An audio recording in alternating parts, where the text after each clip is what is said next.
বিগত বেশ কয়েক বছরে আমাদের দেশের বেশ কিছু প্রতিষ্ঠান যারা অনলাইনে সার্ভিস দিত, যেমন টিকিট বিক্রি অর্থাৎ এয়ারলাইন্সের টিকিট বিক্রি, তারপরে হচ্ছে যে বিভিন্ন মালামাল আদান প্রদানের জন্য যে প্রতিষ্ঠানগুলো থাকে তথা কুরিয়ার সার্ভিস সহ এরকম অনলাইন সার্ভিস যেগুলো আর কি, এগুলোর যে রেগুলেটরি সিস্টেম এই সম্পর্কে আমি একটু মাননীয় মন্ত্রীর কাছে জানতে চাই যে হঠাৎ করে এগুলো খুবই ব্যাপক ভিত্তিক বিজনেসে জড়িয়ে যাচ্ছে এবং হঠাৎ করে আবার এগুলো সব কিছু গুটিয়ে হারিয়ে যাচ্ছে।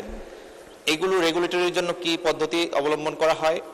ব্যক্তিগতভাবে আমার পরামর্শ হচ্ছে যে বিটিভি বা বাংলাদেশের যে টেলিভিশন চ্যানেলগুলো আছে বা নিউজ মিডিয়াগুলো আছে, আমাদের দেশে সংশ্লিষ্ট সেক্টরের জন্য লাইসেন্স যেগুলো বিটিআরসির পক্ষ থেকে বা বিটিসিএল এর পক্ষ থেকে প্রদান করা হয়েছে সেগুলোকে মাঝে মধ্যে প্রকাশ করা যায় কিনা, তাহলে মানুষ জানতে পারতো যে কোনটা অথেন্টিক প্রতিষ্ঠান এবং কোনটা ভুয়া প্রতিষ্ঠান।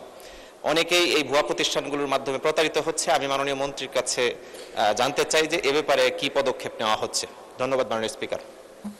মাননীয় মন্ত্রী। ধন্যবাদ মাননীয় স্পিকার। আমাদের এমপি মহোদয় যে কথাগুলি বললেন, আনফর্চুনেটলি আমার কাছে আপনার এই তথ্যগুলি এই মুহূর্তে জানা নেই। আপনি আমাকে একটা নোটিশ দিলে আপনি সব ইন ডিটেলস আপনাকে পড়ে জানাবো। ধন্যবাদ আপনাকে। তারকা চিহ্নিত প্রশ্ন 188।